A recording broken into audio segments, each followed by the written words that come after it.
Christmas bumper അച്ചടി നിർത്തിയിരിക്കുകയാണ്. പുതിയ സമ്മാന ഘടനയിൽ ഏജൻസികൾ എതിർപ്പറിയിച്ചതിനാലാണ് ഈ തീരുമാനം വന്നിരിക്കുന്നത്. 500, ഒപ്പം തന്നെ 2000, 1000 രൂപയുടെ സമ്മാനത്തിന്റെ എണ്ണം കുറച്ചതിലാണ് എതിർപ്പുയരുന്നത്.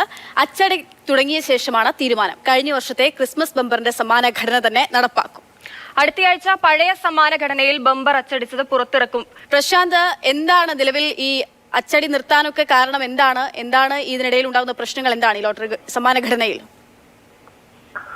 ഓണം ബമ്പർ കഴിഞ്ഞാൽ ഏറ്റവും കൂടുതൽ തുക ഒന്നാം സമ്മാനം നൽകുന്നതാണ് ക്രിസ്മസ് പുതുവത്സര ബമ്പർ. അപ്പോൾ ക്രിസ്മസ് പുതുവത്സര ബമ്പർ ഇതിനോടകം പുറത്തിറക്കുകയും വിപണിയിൽ എത്തേണ്ടതുമായിരുന്നു.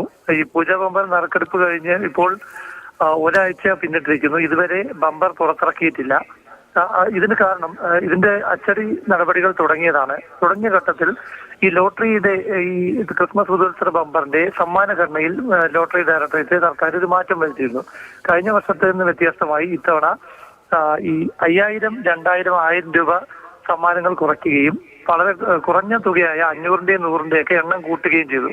ഇതിൽ ഏജന്റുമാർക്ക് പ്രതിഷേധമുണ്ടായിരുന്നു. ഈ പ്രതിഷേധം അവർ ലോട്ടറി ഡയറക്ടറേറ്റിനെ അറിയിക്കുകയും ചെയ്തു. ഡയറക്ടറെ അടക്കം അറിയിക്കുകയും ചെയ്തിരുന്നു. ഈ സാഹചര്യത്തിൽ ഇങ്ങനൊരു എതിർപ്പുള്ളപ്പോൾ അച്ചടിയുമായി മുന്നോട്ട് പോയാൽ അത് വിൽപ്പനയെ ബാധിക്കുമെന്ന ആശങ്ക ലോട്ടറി വകുപ്പിനും ഉണ്ടായി. അതുകൊണ്ട് തന്നെയാണ് അച്ചടിച്ച ലോട്ടറികൾ ഇനി അച്ചടി നിർത്തിവെച്ചത്.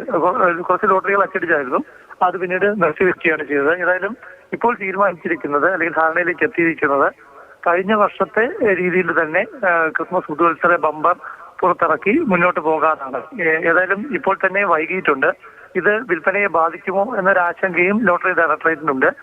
എന്തായാലും അടുത്ത ആഴ്ചയോടെ പുതിയ പഴയ രീതി ഘടനയിലുള്ള സമ്മാനങ്ങളുമായി ക്രിസ്മസ് പുതുവത്സര ബമ്പർ അച്ചടിച്ച് വിപണിയിൽ എത്തിക്കാനുള്ള നീക്കമാണ് ഇപ്പോൾ തുടങ്ങിയിട്ടുള്ളത്.